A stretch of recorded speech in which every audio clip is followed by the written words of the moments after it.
Hi everyone, welcome to today's interview with the team at Pinstripe Recruitment. Today we're speaking with the CEO Tamara Hatton-Ward along with Gavin Dadswell, who is a recruitment specialist. So welcome to our conversation today, Tamara and Gavin. Thanks, Hi, Jacqui. Jacqui. Thank you. And did I pronounce your last name correctly, Gavin?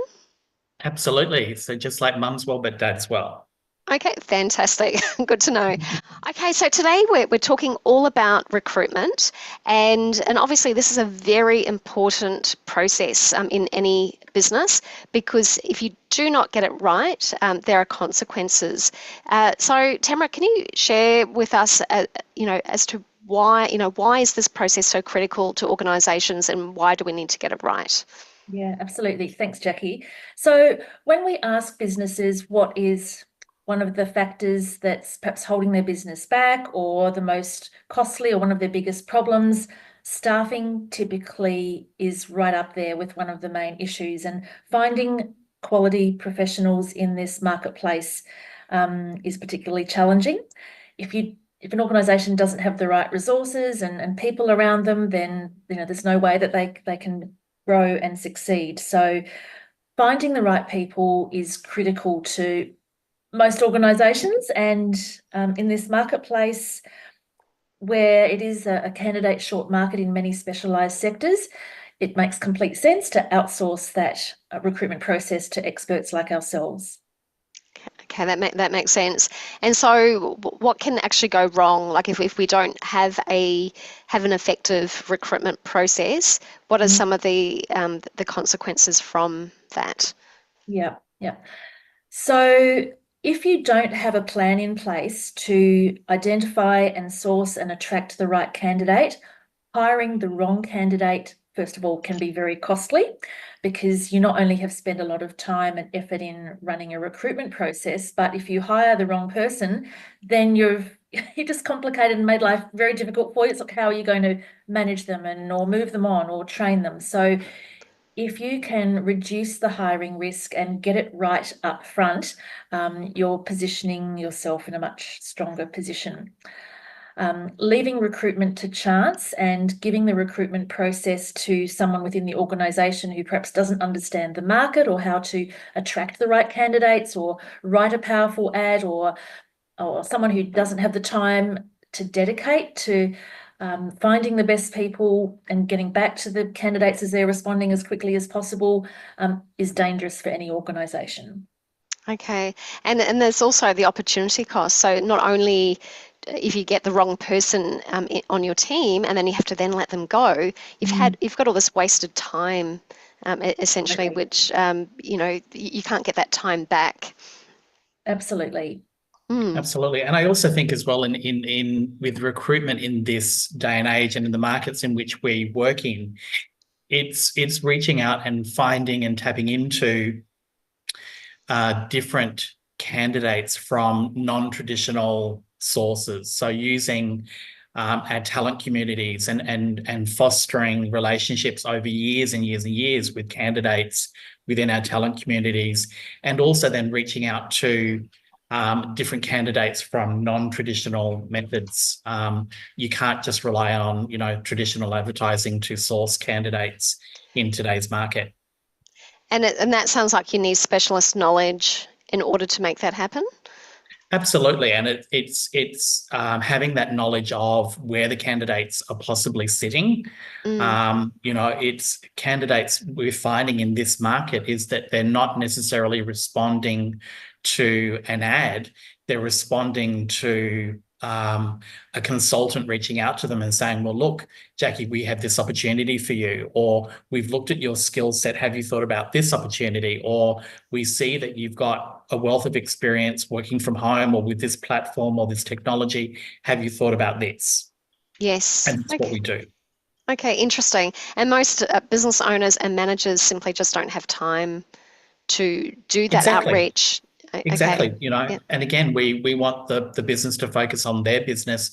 We've got the skills, the knowledge, and the resources to find people and secure people. Yes. And I think that there's still a perception that recruiters, typically just advertise the jobs, and they think, oh, why can't I just do that myself? But it sounds like there's so much more involved with the recruitment process itself. Absolutely. And it's such a competitive marketplace as well. So when a candidate applies for a role, it's so easy for them to just, jump onto their mobile device, search for some jobs at the push of a button. Research shows that most job seekers find job vacancies on their mobile device. At a push of a button, they can apply for multiple roles at once. So to find the best person, it's essential that you have resources in place to react to those applications and reach out to those candidates that do apply, so that you can work in the client's best interests and sell that position for our client. Otherwise, you lose candidates to your competition. Okay, that makes sense. And then what I hear from many candidates is that they often do not receive a response from the jobs that they apply for. How does that impact a business when an employer doesn't respond to candidates who are applying for their jobs or their vacancies? Well, I think it's an opportunity for us, Jacqui. I mean, again, it's not just the employer, but there's other recruiters that don't respond. It's having that 360 recruitment process in place, having the mechanisms, having the policies, the processes, and the belief that, individuals have the right to be informed, the good, bad, and, the indifferent. And we hear it every day is, I've applied for a job, as Tamara said, they apply for, 10 jobs on their mobile device. They very rarely hear back from them. Or on the other side is that, they're working with another recruitment agency. They don't know the full details of where their information is being shared or what type of organisations they're being shared with. We take the time to work with that candidate and our client to make sure that, individuals that we're referring are aligned to each other. And we can give them that feedback to say, well, look, this company is not looking for you, or for a person of your skill set, or this is the feedback on this situation. Yes. So I think it's very important. Yeah. And obviously it reflects badly on an organisation if let's say a legal firm are advertising their own role and they've advised in the advertisement who they are. If a candidate applies and doesn't hear anything back, it's really bad for that company's reputation if they never hear anything from them or don't get feedback. So as a recruitment consultant, we keep our candidates fully informed of where we are potentially representing them to, giving them feedback and asking for their permission to work with them. We don't just send out a candidate's information all over town. We always ask the candidate's permission and are very strategic with the referrals and the applications and roles that we're forwarding candidates to. Yes. Okay, well, let's take a look at the recruitment process. And so I don't know, it's Gavin or Tamara. Sorry, what is the first step of that process? The very first step is to understand exactly what our client, the employer, is looking for. So we invest an initial, however long it takes, via phone or Zoom or a face-to-face meeting with the client to discuss what's going on in their business, why this position has become available, what is the job description, why is it critical to fill this role. We have to establish that understanding of why this position has become available and what type of person is going to be necessary. So that discovery call and initial consultation sets the foundation for the whole recruitment process to be built on. So we have to get that right. We don't just refer resumes. If someone rings up and says, "Oh, I need an accountant," we're not just going to send someone a resume without understanding or what sort of accountant, what level, what packages. We ask all the questions so that we can be really strategic in our approach. Yes, and you're absolutely right. It's not just about the role, it's also about the personality and the behaviours and the skills, even soft skills of what may be missing in the organisation and what they need and to get the right cultural fit as well. One of the questions we always ask our clients is, So why would a candidate want to apply to work for your organisation as opposed to your competitors? What do you do to keep your good employees? Why should somebody, why would a candidate want to apply to work for your organisation? So in this market, it's all about the candidate and establishing, what the client's offering in order to make their role stand out. Yes. Okay. So once you have a bit of background about why this role is needed and a little bit more about the type of person they are looking for, what is next? What's the next step? We need to discuss what type of services the client then wants to engage with. And we're a boutique recruiter, so unlike some of the larger big agencies out there, we offer a suite of recruitment services that are tailored to the client's needs. A lot of our business is done with SMEs and small business owners who perhaps traditionally haven't been able to afford or didn't think they could afford to outsource recruitment. So we offer a range of services, including a pay-as-you-go, pay-by-the-hour consulting service, which is a really transparent way to roll out a recruitment campaign. We offer different packages which may or may not include a guarantee service or an insurance policy built into the recruitment service. So some clients say, we don't want to have a guarantee as part of our service. Others say, we definitely want a 6-month guarantee because that fits in line with our 6-month probation that we offer. So again, it's talking to our client and understanding what type of service they need so we can tailor a service to meet their needs. Yes. And Gavin, just to add to that, so it's not just about thinking about how you may want to pay for the service. It's also about what are the individual services. So Exactly. What are those? Exactly. So, and again, it's also, Jacqui, it's important to understand and know what's going on in each industry sector. So the different sectors are very diverse.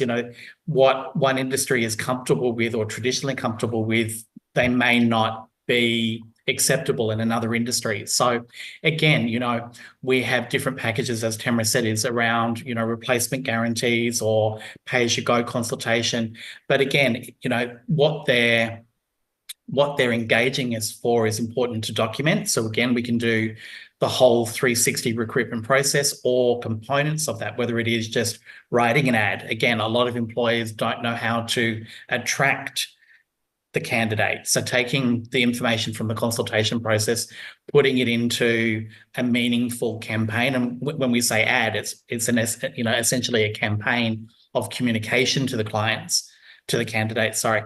But it's drafting that, it's putting it together, it's locating the job platforms or relevant social media devices and platforms, again, to launch your reach out to. And again, industry by industry and sector by sector, different things work for them. It could be screening, it could be coordinating testing, it could be organising the interviews, following up reference checks, validating qualifications. So all of those services are what we build into most of our packages.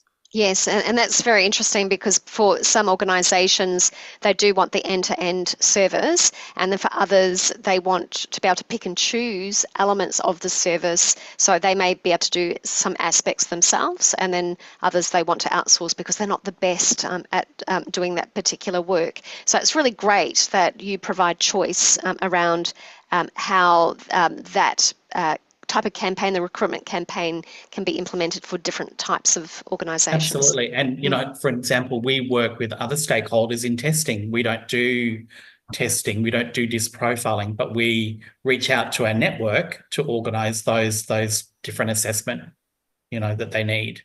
Fantastic. Okay, so once the client establishes which services that they would like to engage you for, what is the next step from there? Yep.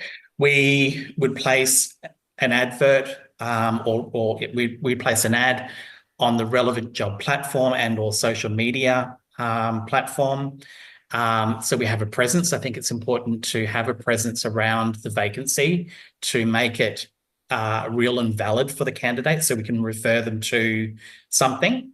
Again, a lot of the feedback that we have from candidates is that they're being approached by different recruiters, but there's no actual job there.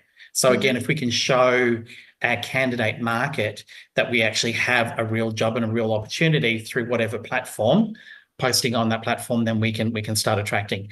And then it's a process of, we always reach out to our internal talent community first of all. So we have about 16,000 candidates within our talent community on a system that we use, on an ATS system. So we're able to communicate to all of our candidates basically at the press of a button. We're able to filter down and do searches and do targeted campaigns to those based upon skills, location, qualifications, software platform experience. And then we would also then start reaching out to the wider talent community. Yes. Yeah. So we need to, I guess, to find the best candidate, we want to have a system in place to attract the active job seeker as well as the passive job seeker. So it's important we advertise that the vacancy does exist.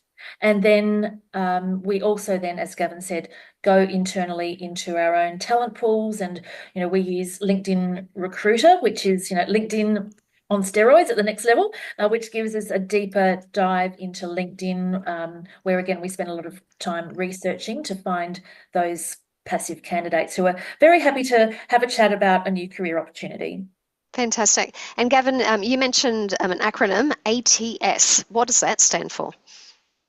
Basically like a client management system or a candidate management system. So the simple way is applicant tracking system is applicant tracking system. Yes. Yeah. So again, it's where applicants can apply to. We can communicate directly to those candidates. They submit their resume, qualifications, supporting documentation, and we can take them all the way through the recruitment process. And is it necessary for the employer to have an ATS, or is that a service that you provide for your client? I don't think it's necessarily for the clients that we work with. Generally, they don't have an ATS or a candidate management system. We use that because, again, our reach is a lot broader and wider, and that's what we do. So we build, communities of talent. So yes. that's what we have it for. Fantastic. Okay, so then, Tamara, what is the next step after that? Okay, so once we have promoted the vacancy, we then are ready and able to take inquiries. So candidates can apply through our applicant tracking system so that we can then respond to them and review their resume. We then review resumes and then would conduct a phone interview if the resume looks suitable. We also then approach those passive candidates. So we might be sending the job opportunity out to our database or promoting it through LinkedIn Recruiter or diving into other databases where we can find talent and finding out the candidate's skill set and wants and desires to see how it matches with the job vacancy that we are working on. So an initial screen of the resume, and then if it's looking promising, we always let candidates know if they've been successful or if they haven't. There's nothing worse than a candidate not hearing. It's bad for our brand and the client's brand if they don't have feedback. But we normally have some great candidates coming through because we've written a great ad. We're good at writing ads and attracting talent into our system. So if the candidate's resume looks great, then it's time for us to pick up the phone and conduct a telephone interview. Great. And how do you know when a campaign is working versus when it's not really firing that well and you need to use a different tactic to attract those applications? I think you go first. I think again it's just about the alignment of the candidates to the job response. It's not so much volume, but it's looking at that alignment of the candidate's suitability coming through. And again, it's looking at, do they tick all the client's boxes? Do they have the skills, the knowledge, the cultural requirements, geographical relocation, all of those sort of things. And again, having the ability then to change that campaign if we're not attracting the right people. Again, different platforms, it might be changing salary range. It could be changing, work from home locations or whatever it may be. Yes. Okay. Okay, so you've got a good set of applicants that have come through, and Tamara, you said that you would go through those resumes to see if they are suitable, and then you would conduct phone interviews. So tell me a little bit about that. Yeah, and again, this is a really critical step. We need to use that telephone interview as a really thorough process to make sure we're not wasting the candidate's time, our time, or the client's time. So there's a lot of questions we have to ask during that time. It's not just a matter of saying, are you interested in this job, or then come in for an interview face to face, because there are so many different variables. So we need to understand the candidate's wants and desires and see if that matches with the client's, what the client's offering. We ask lots of we do lots of verification, I suppose, in terms of going through their resume. We need to understand why the candidate is applying for the role. We need to check and verify everything in their resume, and talk about or ask open-ended questions, I suppose, to dig deeper, I suppose, to ensure that we are talking to the right candidate and that they are a good match to our client's needs. Yes.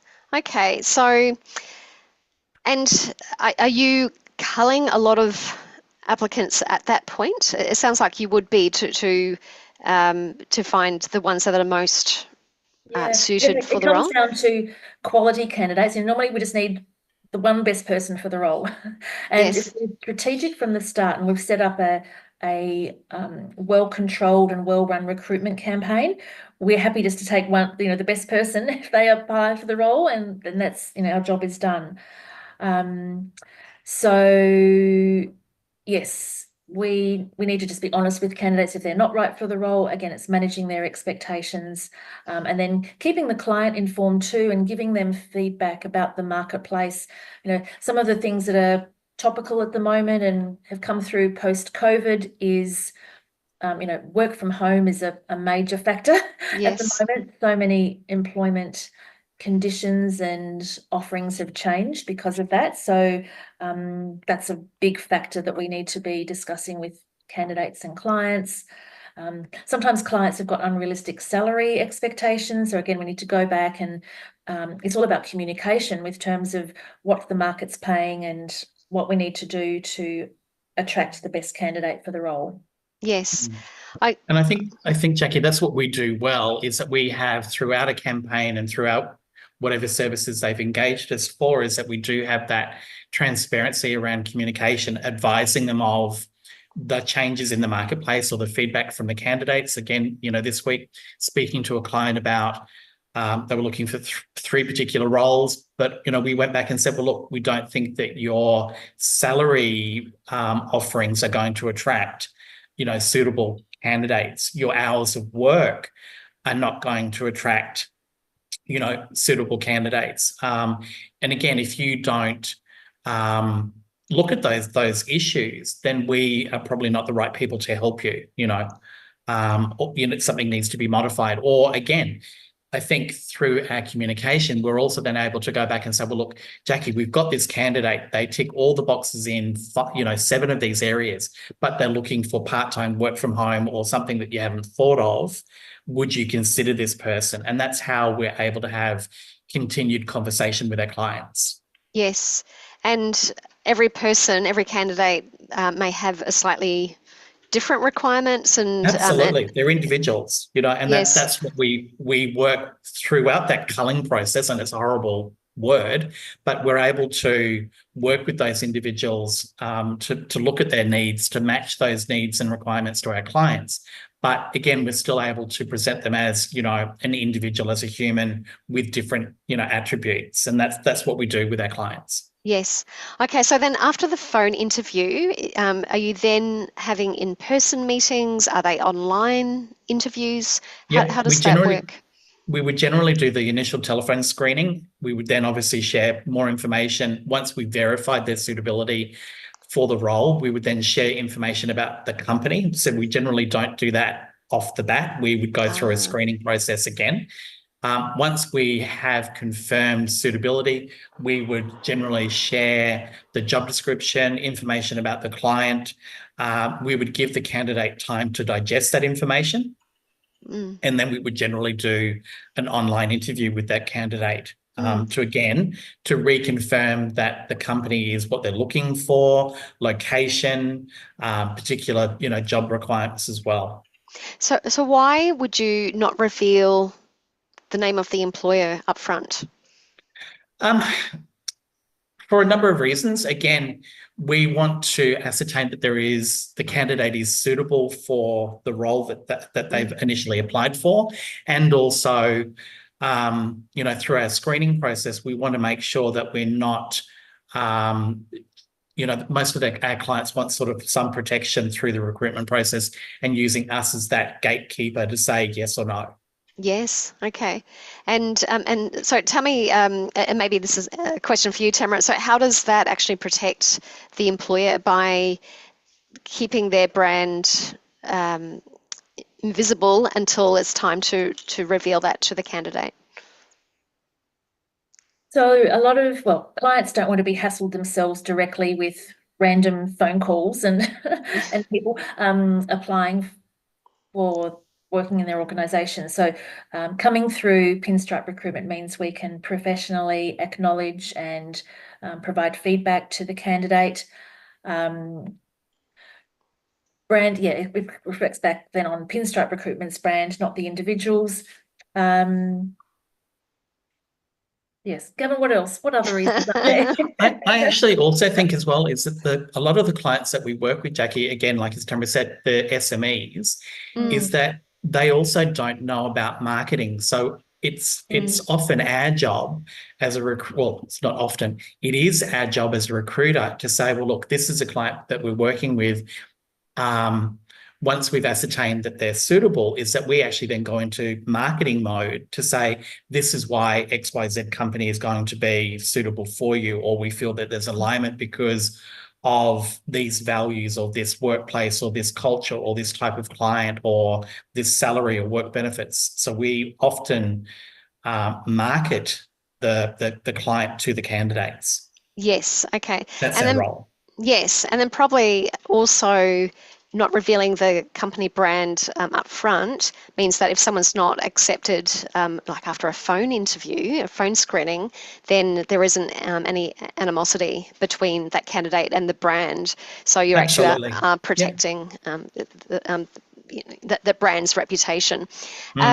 Okay, so when you're doing the meeting with the candidate, are you inviting the employer in? Are they there in the meeting, or are you doing that before the candidate? Generally, no. So we would do the two interviews initially ourselves, and then what we would do is then we would then present shortlisted candidates to the client. And we have various options of presenting a candidate to the client. So we would then click into mode. We would present, the resume, a summary of our findings. And recommendations to the client. We also have video technology that we could actually record video interviews and ask specific questions to the candidates, and that can be self-recorded, and we can send that clip to the client. Okay. And then we generally do a briefing with the client to say, well, look, we've presented this candidate. This is the feedback. This is the recommendation. This is why we've put that person forward. Again, making the candidate an individual. And, most of the time our clients listen to us, which is great. And that's the reason why they're engaging you, because you've got better insights into what would make a better candidate for that particular role. Because I know with me, sometimes I like everyone and I see the best in everyone. I think, oh yes, anyone could do this role. So it's good to have someone who has a really critical eye on who is really going to be a suitable fit for the role and that organisation and the culture of that organisation. So. Yeah. Okay, so you've presented a short list to the employer. So what happens then? Gavin is particularly good at then coordinating and arranging interviews. Thank you. And this is a really critical stage because candidates, as we said, often apply for multiple jobs at once and they're weighing up one job over another. They might be going to another interview. We want to make sure the candidate we find gets in front of our client. So it needs to be done with a sense of urgency. And again, we want to minimise any misunderstanding. So Gavin's great at this. He puts everything in writing. He refers the candidate to the client's website to make sure they're doing their research, and he prepares them for the job interview. Gavin asks for feedback. He says, he'll often say to his candidate, as soon as you walk out of the interview, please call me or email me with feedback. So we need to stay really close to the candidate during that process. It can be really frustrating if we've found a great candidate, they've gone for 3 interviews elsewhere, not through us. Someone else comes in and offers them a job and they perhaps say yes to that without giving our client the opportunity to meet them, or to, we need to look at keeping all opportunities open and be the client's advocate in terms of explaining to candidates that this job, you don't accept anything else until you attend this interview. So you need to have someone there batting for them. Yes. Okay. Yep. And then, it's really frustrating, isn't it? As an employer, you're going through the recruitment process, and someone looks really good on paper, and then they've booked in for an interview, and then they don't attend because they've accepted a role somewhere else. So having someone who can advocate on your behalf is really, really important. Okay, so then, so what happens at that point? Is it decision-making time, or is there anything before that? So again, depending upon the client's requirements, and hopefully we know all of this up front. So whether there is, one interview or a second interview or a third interview, or whatever the internal recruitment process is with the client, we've obviously explained that to the candidate. We would walk the candidate through that. So the first interview or the second interview, we even have one client, an ongoing client, Jacqui, that has an observation built into their interview process. So we walk the candidates through that defined process. We get debriefing from the candidate after their interview. So again, it's important to understand what the candidate thought of the interview and the firm and the job, making sure that it aligns to what has been said throughout the whole process. And then also on the other side is discussing it with the client and getting feedback on that candidate, and often going and referring back to, again, why they came to us, to say, well, look, this is what you are looking for. This is how we have presented that candidate, and making them realise about the candidate market, going through and reconfirming what the candidate would or wouldn't accept. Again, making sure that it's realistic and that everyone aligns. Yes. Okay. Great.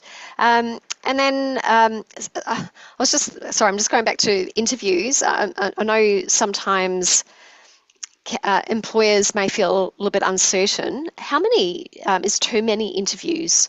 Because does that happen where, an employer keeps wanting to interview the same person, and you think, enough is enough? So is there like a recommended number of interviews with a candidate?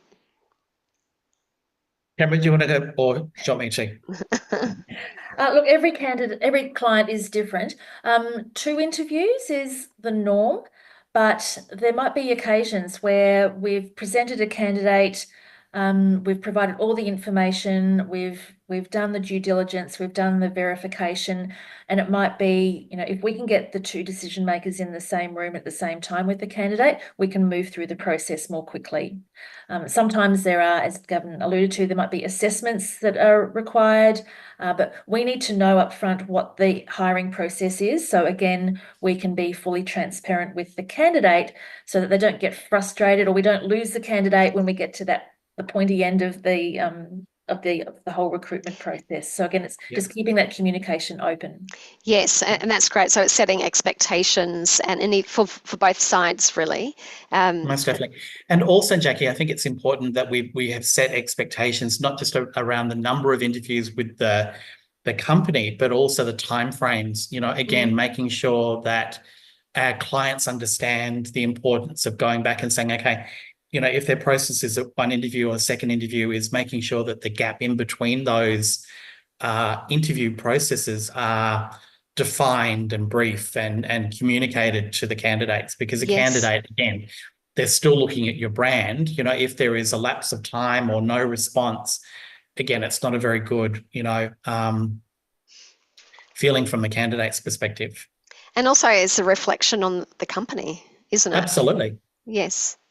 Okay, so then, so they have been through testing. You make the decision. What happens at that point in the process?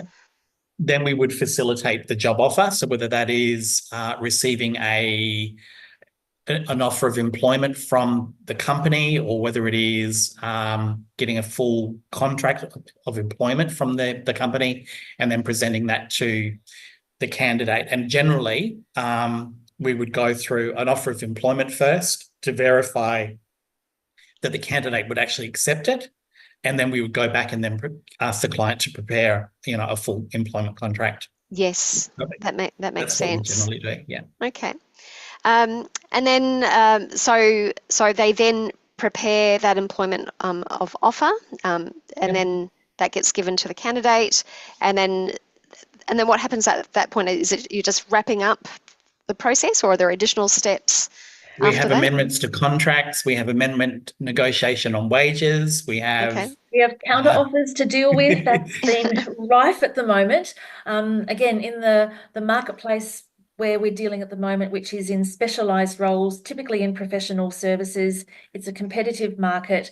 Counter offers have unfortunately become very common. So we think we've got the person across the line, and then they go to hand in their resignation, and their current employer then comes back and says, no, you can't go.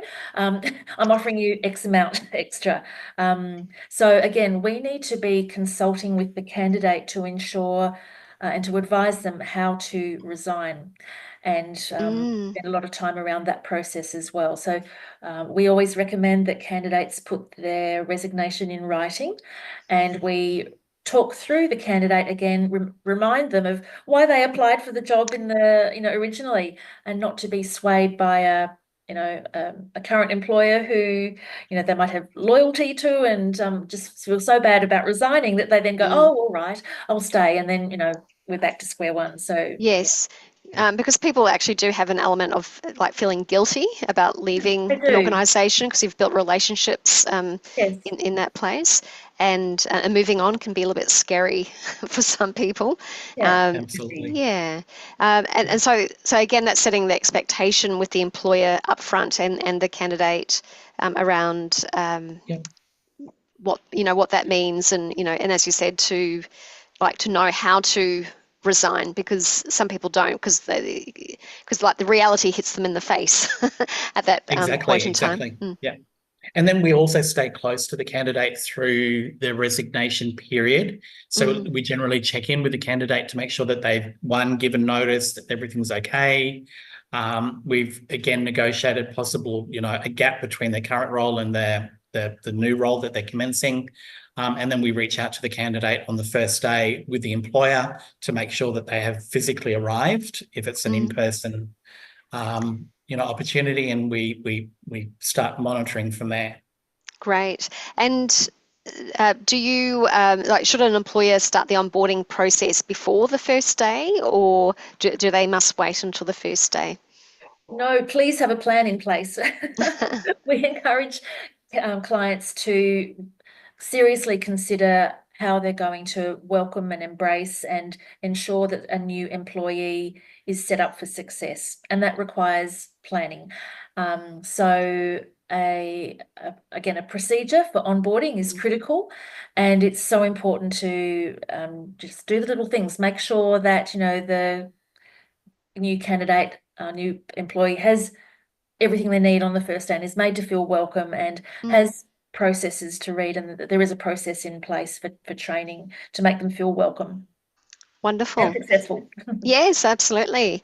Well, thank you so much for all of your information about the recruitment process. That was very informative. Are there any other tips or anything or ways that a brand or an employer can prepare themselves before even starting the recruitment process and engaging a recruiter such as Pinstripe Recruitment? I guess they just need to carefully think about what they really do need. Have a written job description, and it's important to be really specific about what they're looking for. Otherwise, you're just wasting time and effort and energy if you don't know what you want. So identifying clearly in writing, black and white, as to what they're looking for up front is critical. And think Yes. about what is making them an employer of choice. In order to attract the best candidates, we must be able to promote why a candidate would want to work for that organisation. Yes. And Gavin, is there anything you would like to add to that? No, I think it's very important for the employer to think about what they require, but also I think also important to understand what they don't want, Mm. And again, for us, it's what do they want from a recruitment partner? We want to build long-term relationships with our clients. So I think it's important for the employers to understand, what do they want from us and to clearly articulate that back to us. Absolutely. Well, thank you, Tamara. Thank you, Gavin, for your time today. Really appreciate learning more about the recruitment process and sharing that with Way We Do's audience. And I look forward to chatting with you both in the future. So thank you. Thanks, Jacqui. Thank you. So much. See you Bye later. for now.